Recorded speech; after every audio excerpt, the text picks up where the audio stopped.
the title of this letter, it was Letters from an American Farmer, the title of one letter in particular was, What is an American? His general idea is, of course, that America is especially characterized as a land of economic opportunity compared to Europe. And the reason is these hierarchies that dominated European countries don't exist in America.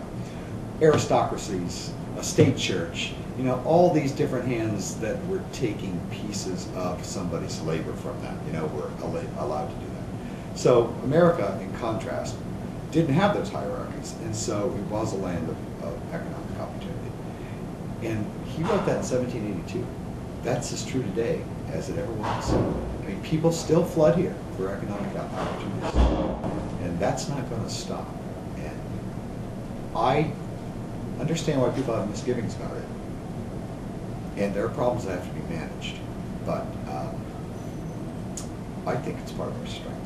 I always have. He also said something that I think is still perfectly true today.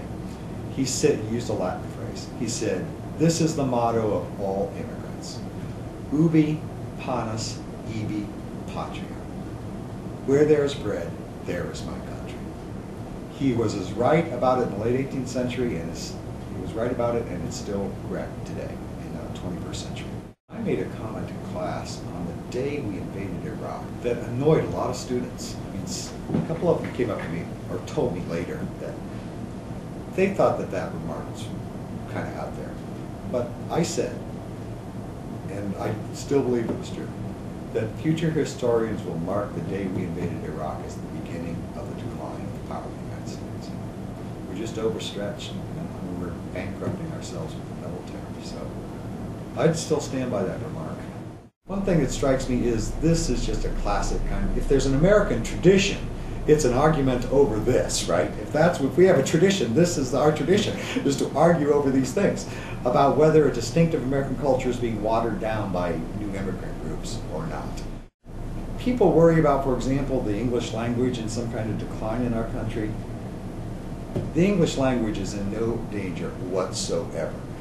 As I understand the patterns, but it's just anecdotal, I haven't read anything on it, but anecdotally from people I know, the pattern is basically this. It's been repeated by ethnic group after ethnic group after ethnic group in this country.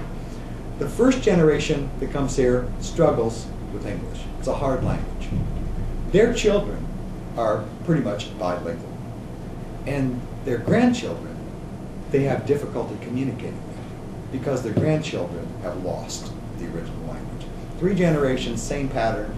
Polish families I know, that was true. Grandchildren have trouble talking to their grandparents because the grandparents have a little grasp of English and the grandchildren have no grasp of Polish, for example. Same in regard to Italians. So I consider the English language thing to be a non-issue, just for that reason. I think that this just naturally takes care of itself. We've seen that pattern repeated in American history, so I really think people who are worried about it should worry about something else. You know, English also is the second language of the world now, and partly because of the internet. You know. So English is in no danger whatsoever. And the idea that American culture is somehow going to be eroded. American culture is the dominant culture of the world. It dominates the world. Our movies, for example, our music, the world adopts this American culture very, very readily. I would imagine that Europeans, say somebody in France, thinking about Americans worrying about the erosion of their culture, would just start laughing. They're worried about American culture invading them. That was all the struggles over the Disney World, right, a few years ago, and that guy driving a tractor through McDonald's. I mean, he had economic reasons as well, but partly it was a cultural statement. My goodness, the influence of American movies, the influence of American music, the influence of people, even people complaining about the United States. I'll bet you they're wearing tennis shoes and blue jeans.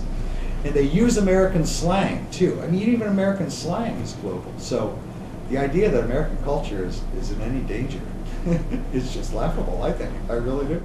The question for me is, why is American culture so vigorous? And I would say it's because we're an immigrant nation. We're just fed by so many streams, you know, that it energizes our culture somehow. It allows us to be innovative in a way that I don't think the British could ever aspire to. for example.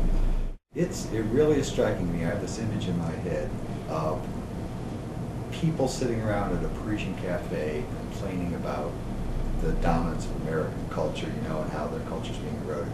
I swear to God, they're wearing tennis shoes and blue jeans.